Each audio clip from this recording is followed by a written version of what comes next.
Hi, I'm Dr. Gary Chapman, author of The 5 Love Languages. It's great to be back with the Thrivent family and to share some things that I think you're going to find helpful.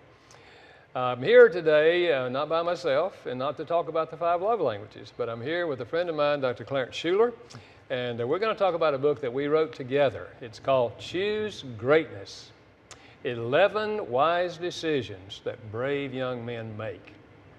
It's a book written to young men, approximately ages 12 to 20, and the thesis is that the decisions you make during these years are going to greatly impact the rest of your life. And so we're hoping that, speaking to you who are parents and grandparents, that we can give you ideas on how to build into the life of the young men in your life, or if maybe you work with an organization that works with teenage young men.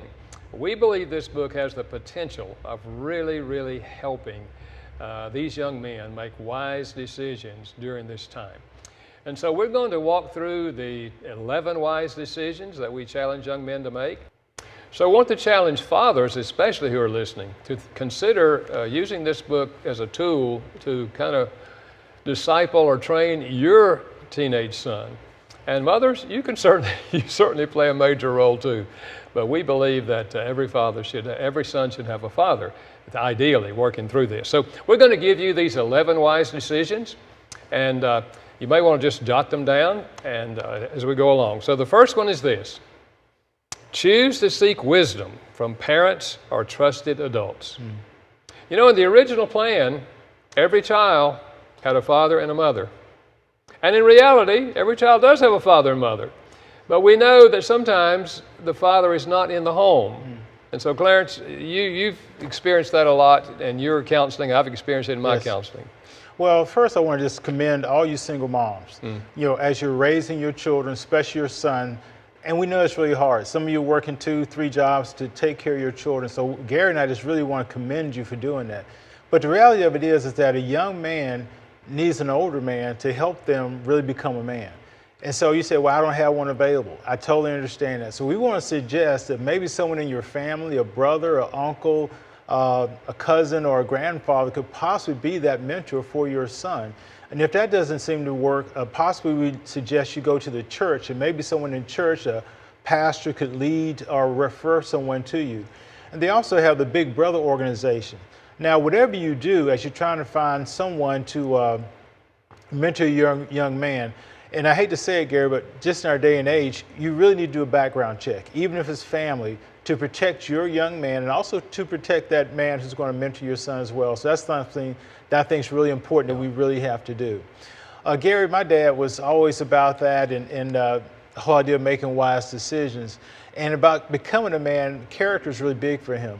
And he would say, no matter how rich or poor a man is, keeping his word is a sign or demonstrate what kind of man he really is. And so keeping your word is really important in our household, especially for me with my dad and to my mom. Yeah. Well, you know, in the book, Clarence, you and I reflected on our own fathers, just as you just said, and actually made a list of things that our fathers taught us. Right. And we're just going to share that with you. We'll just kind of go back and forth here just on some things that our fathers told us that we've never forgotten. One is, similar to what you just said, always do what you say you will do. Keep your word. Recognize every individual as important and worth your time and energy. Remember that life is not about fame or money. It's about using your abilities to help others. Wow.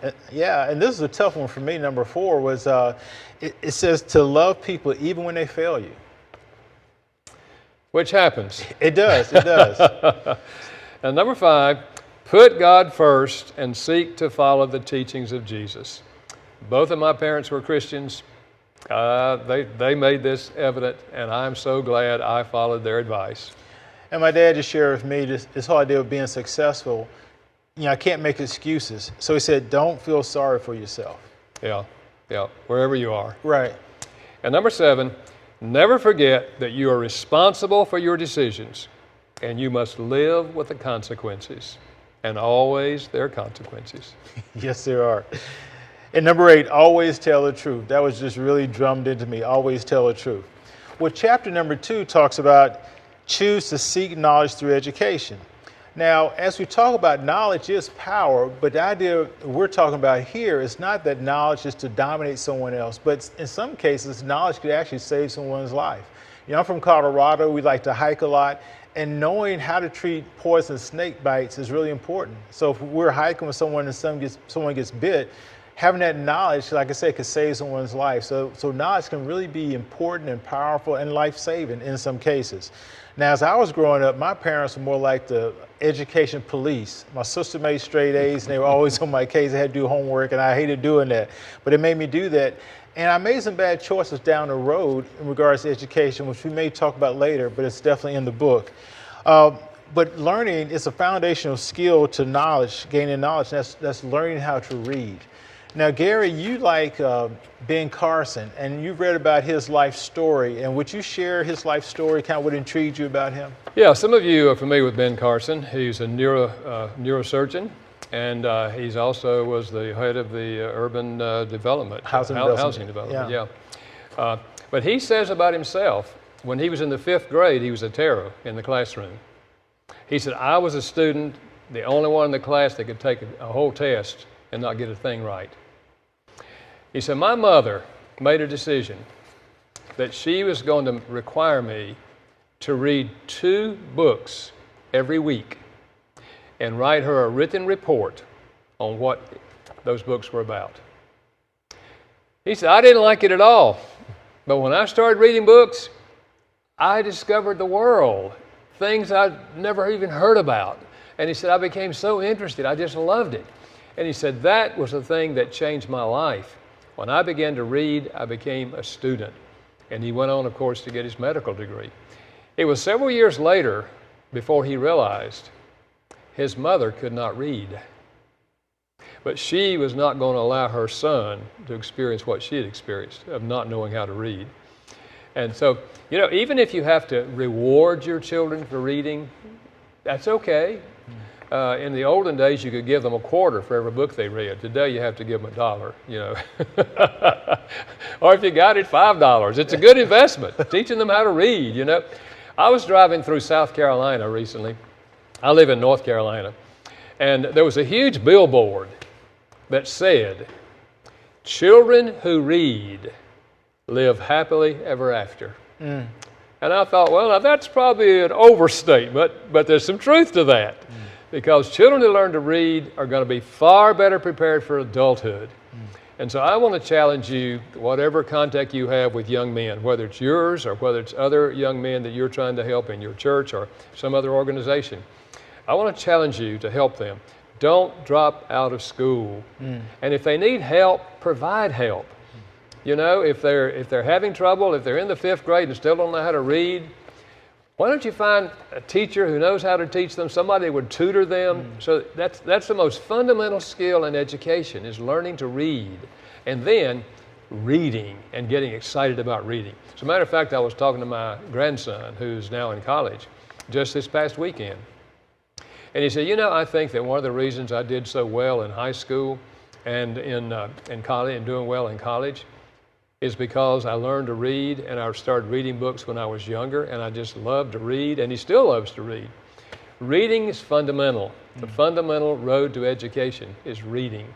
So challenge you to do everything you can to help young men read and stay with an educational program so that their lives can accomplish the things that God has in mind for them.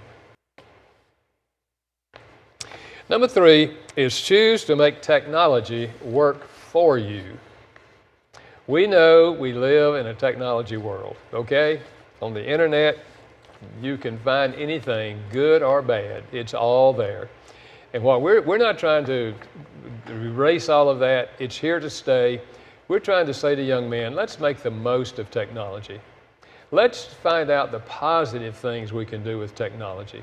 Such things, for example, when you have a homework assignment that you have to read something, in the textbook, fine, you do that. But maybe go online and try to find out something more than the teacher is asking for. It's getting the excitement of learning, and the internet can help you do that. Or maybe it's also using your phone, whatever kind of phone you have, if you have one, using it to stay in touch with your parents and with your siblings and with your friends. Yeah, it's amazing. When I travel around the country, I often take pictures, and I'll send them to my grandson, my granddaughter, to say, you know, thinking about you when I was here, thought you'd like to see this picture of a flower or whatever it is. And the FaceTime, you can actually talk to your mom and dad on the phone and see them, you know. And I hope if you're parents of teenage guys, you've got, and they have a phone, you got a tracer that'll tell you where they are. Oh, that's good. They can't go somewhere you don't know where they are. And make sure they know that that's on the phone. You're paying the bill, so why not? You have the right to decide where they are. So we're just challenging them to make the most of technology, but we're also warning them that technology can be very detrimental. For example, not everything you read on a Facebook post or something that someone sent out in a text or a message, it's not always true. Let's not assume that if someone said it and it's on there that it's true, okay? We have to test and find out whether things we read are true. And then avoid cyberbullying. It's amazing how many, especially young teenagers, who get deeply hurt because someone that, quote, was a friend of theirs said something negative about them, and now all their friends that saw those negative comments, and they can go into depression over that sort of thing. So we're trying to help them recognize that when you put something online, it has the ability to encourage somebody, it has the ability to tear someone down, and we're never to be involved in cyberbullying. And then the whole thing of sexting, which is all too common among teenagers. And Clarence, you've had some experiences in working with people with that. Well, unfortunately, yes, that creates a problem. You know, in some states, when a young man is 18 years old and he was dating a young girl who was 17, he was legal, she was not. And they just innocently thought, from their perspective, they would take pictures of each other, inappropriate pictures, and those pictures got out and eventually to authorities. Well, this guy was a high school all-star, had earned a football scholarship or won a football scholarship, but they saw her at 17 as underage and even considered it as pornography. Well, in that particular state, he was arrested for a felony. So his parents and their attorney have spent, I don't know how much money and time trying to get that felony knocked down to a misdemeanor. And he's also tried now to encourage schools about his character, that he's worthy of a football scholarship. So it's a lose-lose situation. Plus, those pictures are never, ever erased. Yeah. And what some people don't understand is that when you go for a job years later, employees are now able to find those pictures, and some people can't get jobs or certain jobs they want because companies say you don't demonstrate the kind of character that we're looking for. And they say, well, that was years ago. Well, the company says, we have no idea you've changed. Yeah. So those pictures can really make a big difference, and they're always there. Yeah. And another one we talk about in the book is don't respond to a text or an email while you're talking with someone. Talking with your friend and your phone rings, you're going to go talk on the phone instead of talking to the person right in front of you. Incidentally, for parents, what do? You're talking to your teenage son or daughter, for that matter, and your phone rings. You going to answer the phone? What that says to the teenager is someone out there is more important than you are. Think about it. I know that's not the message we're trying to communicate, but that's likely the message your teenager is hearing.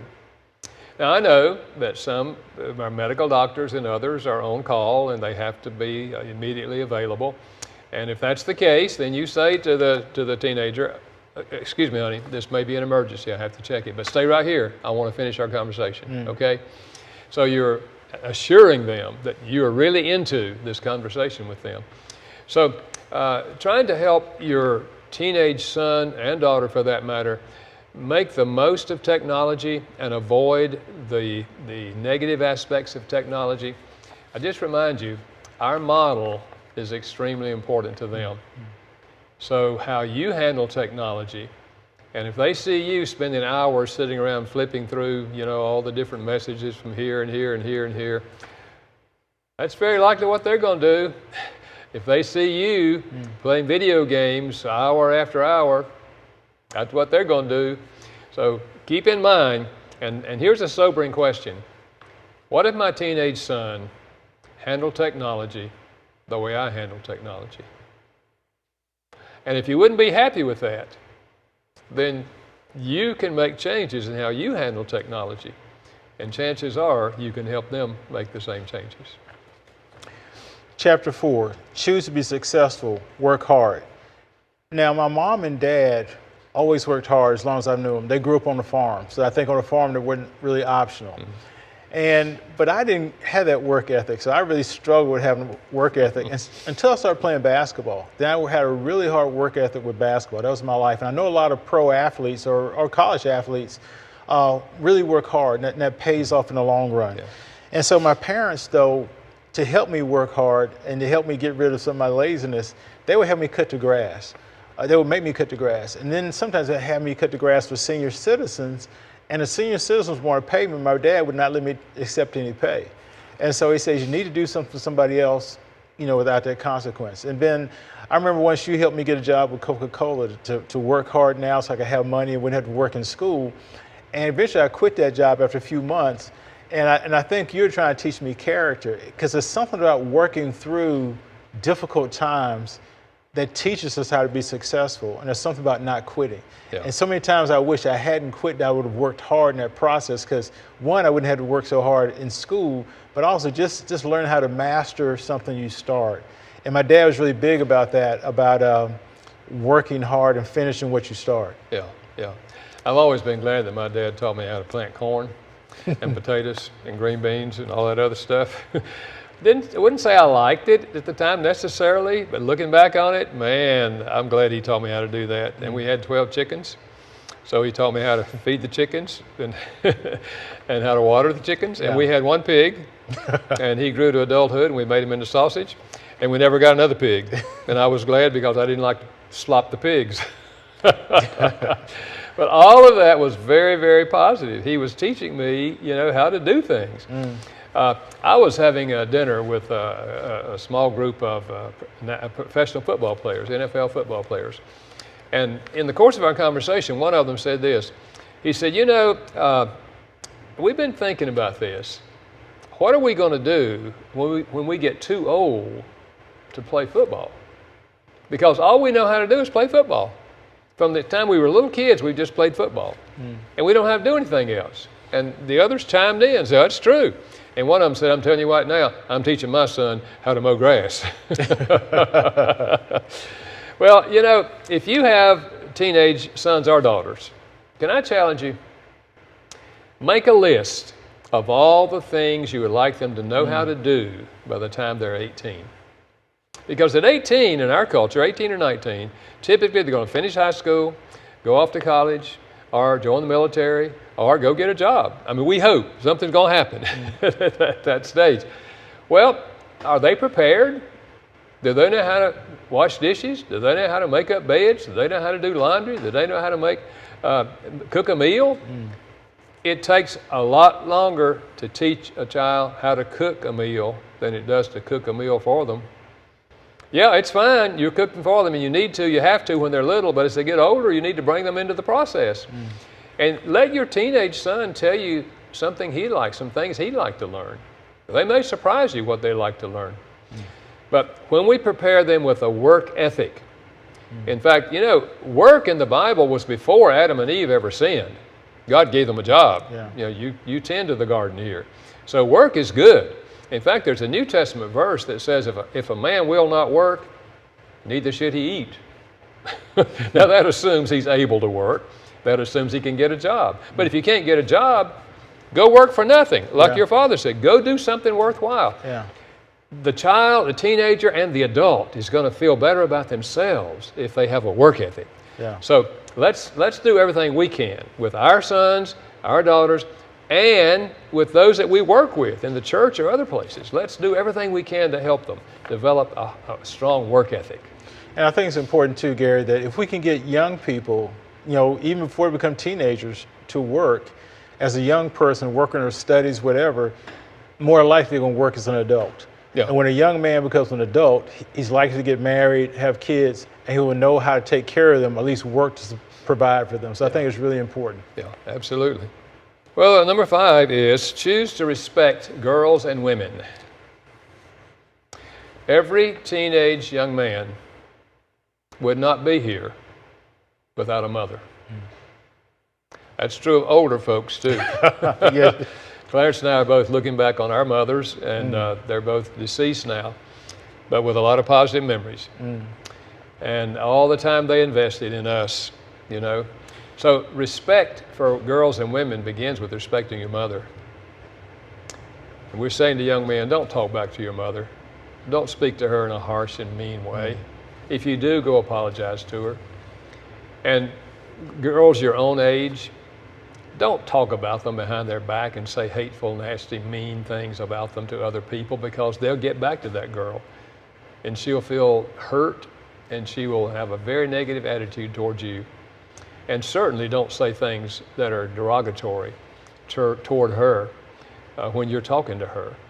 You know, when you get to the dating stage in life, which is different for different people, of course, but you cannot have a successful relationship with a girl and not respect her as a girl, respect her ideas, respect her standards, respect her guidelines in every way, in the way you treat her, in the way you talk to her, you respect her. Now, Clarence, we had talked earlier about also the influence of some music on young men and saying... Well, one of the things we found out, and again, this is not putting down single moms, it's talking about the difficulty for a single mother to raise a young man. And one of the examples are rappers. You know, these rappers love their moms. They love their moms, but usually moms are tough women because they got to keep them under control, right? Help them be disciplined, stuff like that. Well, so these guys almost develop a love-hate relationship with women. They love their mothers, but say derogatory things about females in their music. Yeah. And so that's something we really need to be careful about, even the kind of music we listen to. And there are some great rappers that don't do that, but we have to really be careful. So we have to be aware that even those things put people down, and don't let the music we're listening to, if we're listening to that, influence how we talk and treat people. Yeah. And I think if we're listening to, it's hard to not do that. We need to be aware of what we're listening to. And do we really, would we say that about our mother or our sisters or our cousins or stuff like that, or nieces? So, so I think it's really important we need to understand. So part of that application would be to observe the words of the songs that your teenage son is hearing, and how they treat women in those songs, and maybe have discussion with them. Yeah, absolutely. And that's another reason why we're encouraging fathers especially to sit down with their sons and read this book together and discuss the answers to the questions at the end of the chapters. Yeah. Chapter 6, choose to be sexually responsible. Well, every choice we make sexually has consequences. Now, God created sex, and God wants us to have great sex, but only in the context of marriage. And so when we take it outside of marriage, we're taking it really outside God's will, and there are consequences. And it creates problems. You know, a lot of people don't realize when they have premarital sex that it increases their chance of having a divorce or having an affair that can lead to a divorce. And people don't think about that. And then if they have kids, that creates a whole other problem. And one thing we learned about divorce, and again, I'm not condemning anybody that's been divorced. I know my family has been divorced, so we're not judging. But the reality of it is, in that family, that divorce can run 3 or 4 generations before you can break that cycle. Yeah. So as we talk about sexual intimacy and those relationship, we just want you to be aware of that. And what I want to encourage you as parents, let Gary and me sort of be the bad guys bringing up this topic about sex, but it gives you an opportunity to talk and listen to your son as he responds to you about that. And so don't be embarrassed. And Gary and I figured out 3 challenges that we want you guys to look at. Let me just read these to you. I would not expose my body to sexually transmitted diseases. This is important. What if as a teenager you get an STD and you're not married yet, but you want to get married, but you have an STD you can't get rid of? So the girl you find you really want to marry, you got to sit down and tell her, hey, I have an STD, will you still marry me anyway? And the consequences and how you work with that. Condoms aren't 100%. Yeah. So keep that in mind. The next thing, I will have sexual intercourse only after I'm married, and that's really important. Some things that hurt us or stimulate us to have sex before marriage is pornography. Pornography is the biggest industry in the world, you know, and so we have to really be careful. And what we see in our eyes can actually scar us and create really problems to have to deal with that. And the visual pornography can lead us to other things we do or we act out that can also create problems when we want to have sex with the woman we love whom we've married to. So that's really important as well. And then the last one, I would not allow another man to touch my genitals. Unfortunately, like, it's becoming popular because when sex is done inappropriately, it creates perversion. And so even in some gangs, I talked to a law enforcement officer, and he said now gangs, part of their initiation now is boys penetrating other boys, which is despicable. Yeah. And so it just creates a lot of kind of problems. So we want you to really be careful about your choices you make. It's not making you a prude. And just realize God wants you to have sex. God created sex, but only in the context of marriage where sex can really thrive. And it's about being monogamous. So keep that in mind. And again, we don't want you to get into a marriage relationship, get divorced because of what you did long before you ever got married. Mm-hmm. Yeah. Now, I know as parents, especially as parents, for some parents it's hard to talk about the whole sexual part of life. But I can tell you, your teenage sons and daughters are being exposed to all kind of things about sex that are detrimental to their well-being. And what we're talking about here goes against the present current in our society, that anything you want to do is fine. And consequently, we have thousands of people that are reaping the results of poor decisions in this area. And again, this is one reason why we believe this book is going to be so helpful to adults, parents who want to talk to their sons about this, but don't know where to start. Well, if you're working through this book, you're going to get to this chapter, and it's going to be. And we're very open in the chapter. Yeah. We talk about, we list some of the sexually transmitted diseases and what they look like and what the symptoms are and whether there's help or no help in turning it around. I mean, we're very open in the book, so it'll give you a chance to your son to be exposed to reality. You have a chance to interface with them on this topic. And we're hoping that many, many parents are going to take advantage of this as an opportunity to deal with this issue. Number 7 is choose to live longer and happier. Avoid drugs and alcohol. I can hardly say that without feeling a lot of pain, because in my counseling through the years, I've seen so many young men whose lives are literally ruined before they get to be 20 by alcohol and drugs. I'm so grateful that in the providence of God, I made those decisions early on in my life. I was probably 11 or 12 years old, and there was a knock on our door one night, and a man said to my father, "Your father is in a ditch up by the highway, drunk. You better get up there and help him." It was wintertime, and my father said to me, "Son, get your coat on. I need your help. We've got to go help your grandfather." And we walked up to the highway, and there was my grandfather in the ditch. And my father reached down and took one arm, and I took the other arm, and we walked him home. All the while he was mumbling how he didn't need our help. And we put him to bed. And walking home that night, I made the decision, I'm not going to drink alcohol. Yeah, I'm glad that I saw that early on. I've never rescinded that decision. I've never regretted that decision. Now, I know there's different opinions on social drinking and all of that, and I'm not putting anybody down. I'm just saying I'm glad I made that decision early. I wish every teenager could make that decision.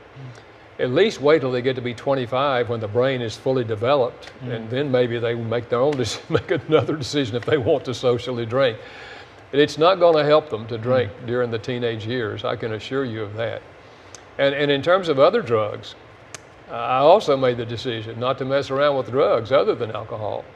And that was an experience. I was in the backyard, my neighbor, we were playing basketball, Clarence. There was some African-American guys and white guys there, and we were playing basketball together. And this was in the days of segregation, and we were just enjoying the game. And we heard a motorcycle just roaring. It came right across the highway off into a field. We could see it. And he was yelling and screaming, and we all raced out there, and tried to help him, but he was so enmeshed with the machine, we couldn't free him. And so one of the guys ran back to the house and called 911. There were no cell phones in those days. You got to go to the house. And eventually the police came and the ambulance came, and they got him off to the hospital. And I never heard what happened to him, whether he lived or whether he died. But that was what caused me to make the decision, I'm not going to mess with drugs. I'm just not going to mess with them. And again, I've never regretted that decision. You know what I found out in life? A good brain is a real asset to life. And alcohol and drugs messes up the brain. It's just that simple. So we really are trying to challenge young men too. And I hope you will do everything you can to help them make wise decisions in this area. Chapter 8, choose to live longer and happier, part B. To avoid tobacco and marijuana. And marijuana is somewhat like alcohol, can damage your brain cells. Yeah. And what's amazing, doing research for this book, I found out that the new legalized marijuana is twice as potent as the marijuana they used to sell illegally on the street. So you need to be aware of that and what your children are getting. I don't know, but I think we talked about this, that both our dads smoked cigarettes. Yeah. And we're not against or not, but they both did. And I remember my sister Jean and I, we were little, maybe 9 and 10. We found our dads wanted cigarettes and we tried to lit it and smoke it, and it didn't work. It didn't appeal to us at all. So that kind of stopped us too. And then I wanted to be a basketball player, and I didn't know if it had a correlation, but I didn't want smoking to stunt my growth. But it just didn't really appeal to me. But the drug part, I'll never forget. I think I just missed getting out to prep school. They had the top 9 academic guys in school. I was number 9, and I think they gave scholarships to about the top 7 guys. And so 2 of our buddies who went to prep school came home for Christmas. So we all got to the room, we were talking, and they were talking about how they had access to drugs and stuff, and how the room would breathe and stuff like that. But I also remember these commercials on TV, and one said, "Will drugs turn you on, or will they turn on you?" And that always got my attention. I didn't want that, and so. And it's the first time Gary ever did this, because I was kind of a follower, and all my buddies were getting ready to take the drugs. I said, guys, we're still tight, and so, but I don't want to do that. That's not what I'm going to do. I said, I'm not afraid. I just don't think it's a good choice for me. Yeah. I said, I want to be in control. And so they said, cool. So I left. Didn't say anything about my parents, anything. I just left. And that was kind of beginning for me standing up for myself and sort of becoming the leader. Yeah. It's not following the crowd. So I just want to encourage you a lot of times to talk to your sons and your daughters too, because it's kind of gender neutral, about the consequences of tobacco and marijuana, and keep that in mind. And let me share just a couple of statistics we pulled up, Gary and I did. 90% of smokers began smoking before the age of 21. And I think what Gary said about being 25 is really important, because your brain is not developed even at 21 fully. And it says almost 3,000, every day almost 3,000 adolescents smoke in their first cigarette. And it says almost 1,000 of them become smokers and will continue smoking. The average smoker would die 13 to 14 years younger. Yeah. So that's something to keep in mind. And it says those, according to the Surgeon General, teenagers who smoke are 3 times more likely to do alcohol, 8 times more likely to smoke marijuana, 22 more likely to use cocaine. And we know just athletes or whatever, anyone, we know one athlete was very special. He did cocaine once, as far as you know, and it killed him.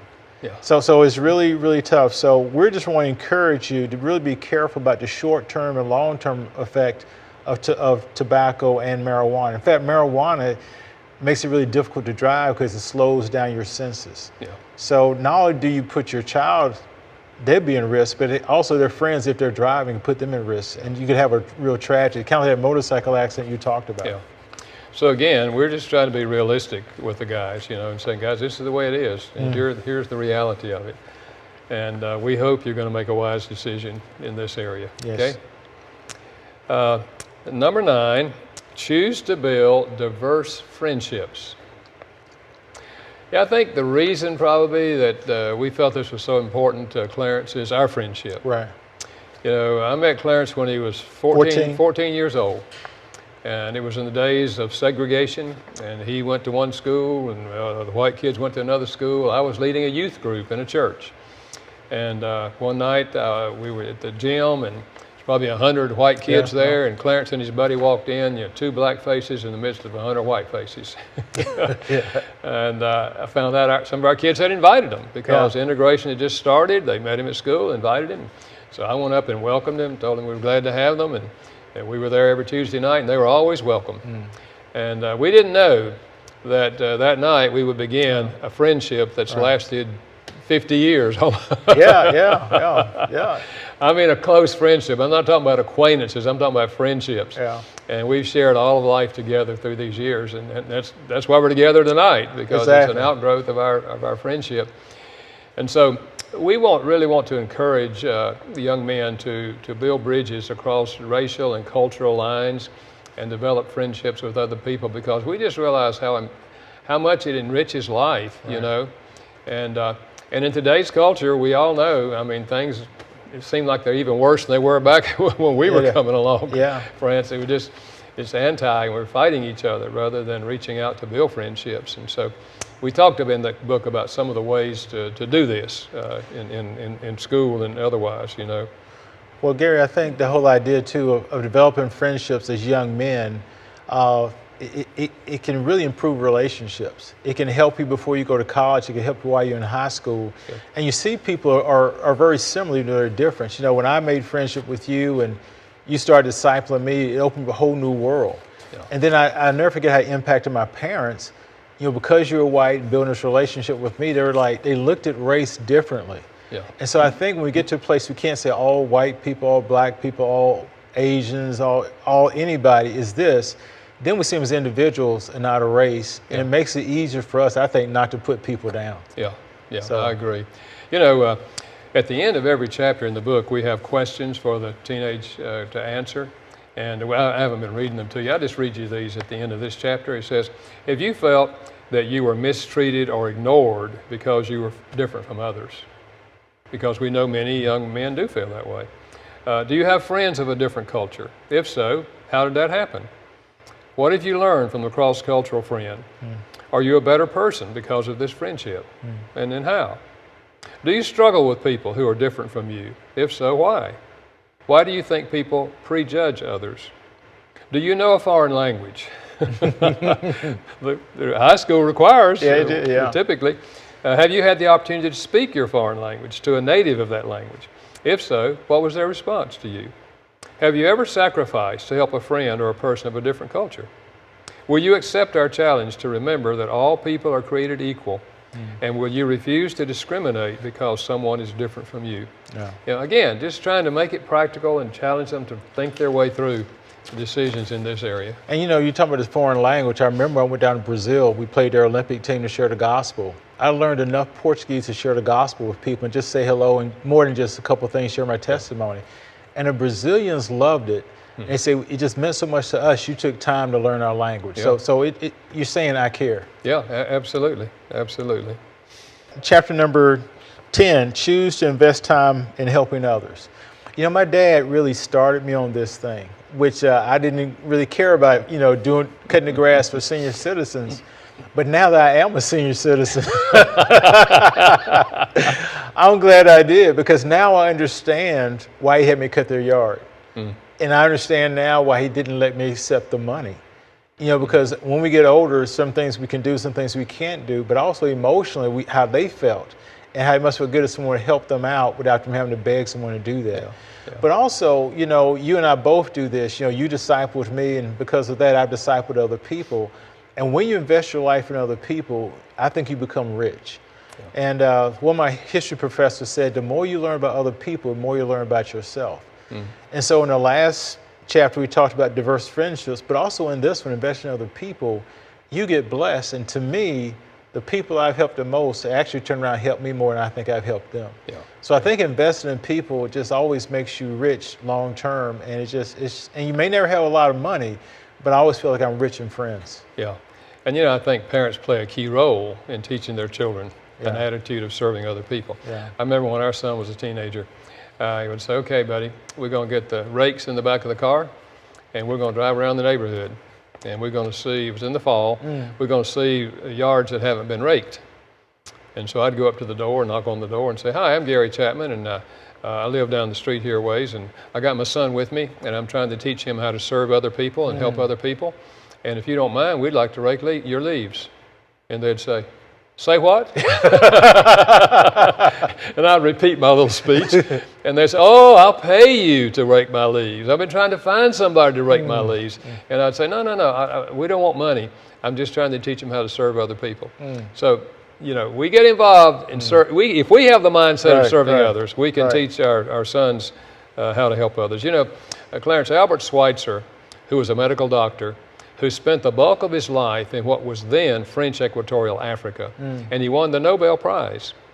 And in his speech, he said this, I'm convinced that those who will be happiest in life are those who will seek and find how to serve others. Yeah. And I think he was right. I think so too. And you know, Jesus said about himself, I did not come to be served. I came to serve and give my life a ransom for others. And that's why we're here today, because of what he did. Right. You know, so teaching young men how to serve others is setting them up for success in life. As a matter of fact, someone asked me, what do you mean choose greatness? What is greatness? I said, well, here's our definition of greatness. Greatness is taking what you have and using it to enrich the lives of others. Yeah. Those are the great people in the world. And that's what we want, your sons and our sons, and that's what we want all the young men, and ladies for that matter, all the young girls as well. Yeah. Right. And you know, Gary, as you talk about that, I think it gives us a certain freedom. And so often today in our society, a lot of people are really lonely. And if we help other people, invest in other people, we're going to be a lot less lonely by doing that. Yeah, absolutely. So we give some practical ideas. Here's just a few of them. Clarence, maybe you can read these with me. Okay. The first one is, I'm just talking now to the young man, help a new student in school find his way around and introduce him to your friends. Yeah, intentionally sit with an unpopular kid at school, and because of who you are, that might help them out. Yeah. Helping a senior citizen with yard work, which is what I illustrated. Yeah, exactly. And then you could also ask your parents, how can I help you this week? Now, as they read the book, parents, and your son comes and asks you, just don't pass out. Just expect that might happen. So when he does that, you're ready to receive. So, oh, thank you, son, and then you go from there. All right, number 11, choose to discover the truth about God. There are many religions in the world today, and they could not all be true because they contradict each other. So they couldn't all be true. So what we're challenging the young man is this. You know, your parents have some kind of religious views that you either observed in their life or they taught you, okay? In the teenage years, of course, teenagers are developing rational thought. They're beginning to think logically. I say beginning, they're not there yet. And that's why they sometimes question us, you know. But what we're challenging these young men to do is to read the biographies of Jesus, Matthew, Mark, Luke, and John. Just read them and see what you think about Jesus. Pretty astounding when you read his life, a life of serving others, and then gave his life, died on a cross to pay our wrongdoing so God could forgive us, and then was raised from the dead. He's the one I want to follow. Yes. And we're hoping that young people will make that decision, obviously, because we're both believers in Christ. Right. And so that's our desire. But we do believe that what you believe about God will affect everything else in your life. And we think that's probably the most important decision you can ever make. Yeah, and I think one of the reasons that we have so many problems in our culture today is we have a larger number of people who have just written God off. Right. And everybody's doing what they want to do. Right. And when that happens, it's chaos. Yeah. And that's kind of where we're living. So we're trying to help young men get anchored in their relationship with God. No one can do it for them. Even parents can't make that decision for them. Right. They have to make that decision for themselves. Well, for the epilogue, is choose life by asking good questions. And I think this is, when parents look at this, they buy the book.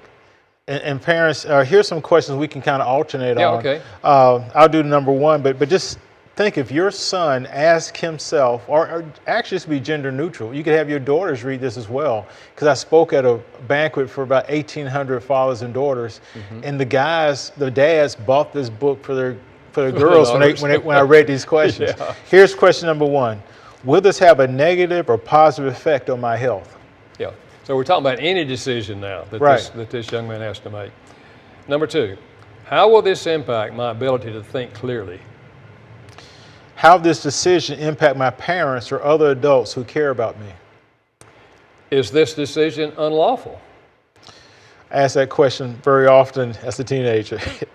Is this decision morally right or wrong? How will this decision impact my siblings? Am I being influenced by others to do something I really don't want to do? Will I stand up for what I know is right rather than give in to the pressure of others? How would this decision affect my future education? Is this decision consistent with what I believe about God? Will I be glad that I made this decision 5 years from now? That's so important, Gary. Yep. And number 12, does this decision help me become the person I want to be? And we believe by asking yourself these questions, it really helps you evaluate the situation. If anything else, it helps you slow down, and you're less likely to make an emotional decision or one on impulse, that you consider it. So we just think that these 12 questions are really a gold mine for your young person in your house to process and make wise decisions. Because I believe that young people have choices, they have decisions, they have consequences. Yeah, absolutely. You know, Clarence, I spoke at a high school graduation last year, and I had these 12 questions just printed out and gave them out to everybody. Yeah, that's a good idea. And they grabbed them. I mean, they wanted them. Parents were getting them for their kids, you know, because it's not just 11 decisions, it's many decisions they're going to make. And these 12 questions help them make a wise decision on these things. So we hope you've enjoyed our chatting back and forth about what this book is all about, and we hope that you will see it as a tool that you can use with your teenage son or maybe daughter as well, though we were thinking about young men. Yeah.